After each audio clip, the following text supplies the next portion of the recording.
In today's video, we have some NHL waiver wire claims as well as some other roster moves and some latest injury updates as well. We'll get you all up to speed coming up next.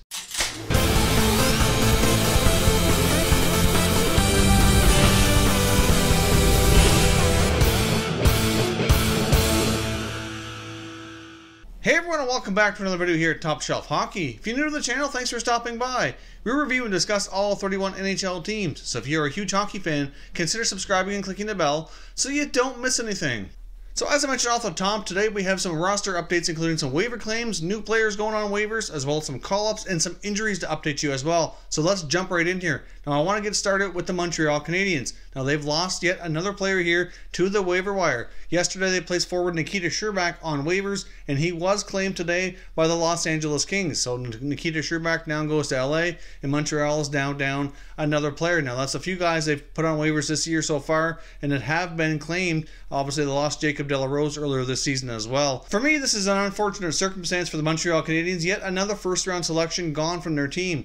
Over the past 10 years, the Montreal Canadiens really don't have a very good draft and develop type of record. If you take a look at their last 10 first-round draft picks, they've only got 2 in their lineup right now, and most of them not even being overly successful in the NHL, and a few that have been traded away. If you take a look at their last 10 years of first-round selections, you've got guys like Louis LeBlanc, Jared Tenorti, Nathan Beaulieu, Alex Galchenyuk, Michael McCarron, Nikita Sherbak, Noah Juleson, Mikhail Sergachev, Ryan Poehling, and of course this past year's Jesperi Kotkaniemi. Now of course right now Kotkaniemi's getting a chance to play, and Noah Juleson's on the roster as well. Otherwise they're all either out of the NHL or been traded away to other teams. And so far out of the bunch, it looks like Nathan Beaulieu, Alex Galchenyuk, as well as Mikhail Sergachev all have decent NHL careers, with Galchenyuk and Sergachev definitely having more upside for sure. But still, to have 10 first-round picks and only have 2 in your roster, in my opinion, isn't very good. Now the 2018 draft certainly does appear to be a little bit different for Montreal. They had a ton of picks that they accumulated, and they do look so far like they drafted pretty well. A lot of those prospects do look pretty solid, so we'll see how the future goes.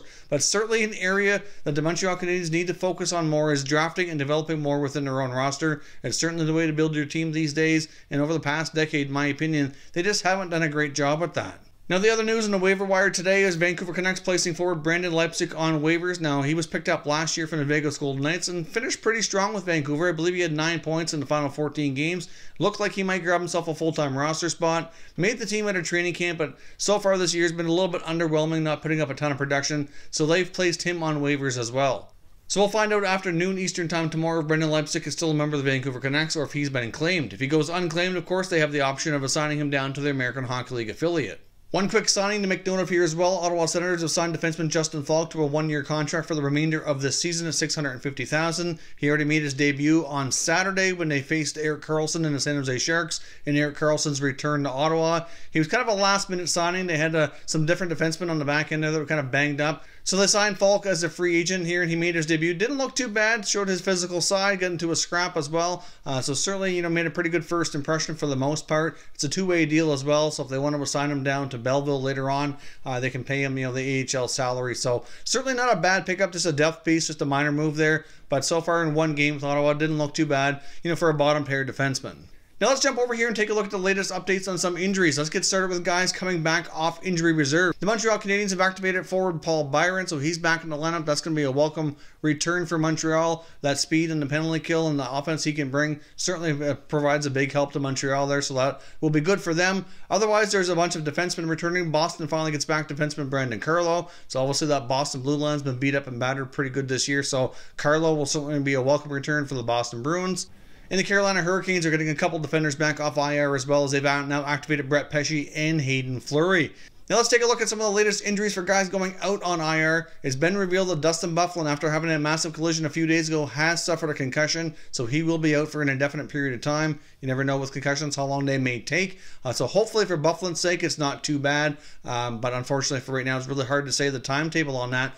But Byfuglien will be out of the lineup for a period of time. Now the Jets have also placed defenseman Joe Morrow on IR as well, so he'll be out for at least a minimum of a week. I don't have the full update on Morrow's situation, but I don't believe it was anything too long term that he was expected to be out for. So some of the younger guys like Niku and Pullman might get more of a chance, an opportunity to play here with those guys being out for a little while for Winnipeg. Nashville Predators have also placed forward Philip Forsberg on injury reserve, so he's going to be out for a period of time as well. As of Sunday afternoon here, we've had a couple more updates as well. It looks like the LA Kings are going going to be out with one of their top players in Illya Kovalchukl for about a month. Looks as though he had to have some sort of procedure around his ankle. So obviously the Kings have been struggling, bottom of the barrel here in the NHL right now. And Kovalchuk certainly has been one of their better, more productive players so far this season. So that's not going to help matters for LA getting out of the basement of the NHL in the Western Conference. So we'll see how the Kings do here, but that's another big blow to a team that's already struggling. But Kovalchuk's expected to be out for approximately 1 month. And one other injury that just kind of happened here as I was starting to record, so I don't have the full details, but it looks as though Michael Grabner of the Arizona Coyotes suffered, the headline said, a gruesome eye injury. I haven't had a chance to watch the clip as of yet to see exactly what happened and where it just happened. I wouldn't have any timelines as of yet, but I just caught that headline right before I hit record here, so we'll see what happens with Grabner. Hopefully he's all right, but anything around the eyes and the facial area like that is certainly pretty dangerous, so we'll see what happens here, and I'll maybe update in the comment section once I had a chance to watch the clip and update you a little bit further, but looks as though that was a gruesome injury according to the headline. So that is all the updates for today regarding the waiver wire and all the different roster moves and injuries, so I'd love to hear your thoughts and comments on how these teams are going to react here accordingly. Do you see Brendan Leipsic being claimed off waivers? What do the Montreal Canadiens need to do here to keep some of these draft picks in their system and develop them better? Certainly an area they need to improve on for sure.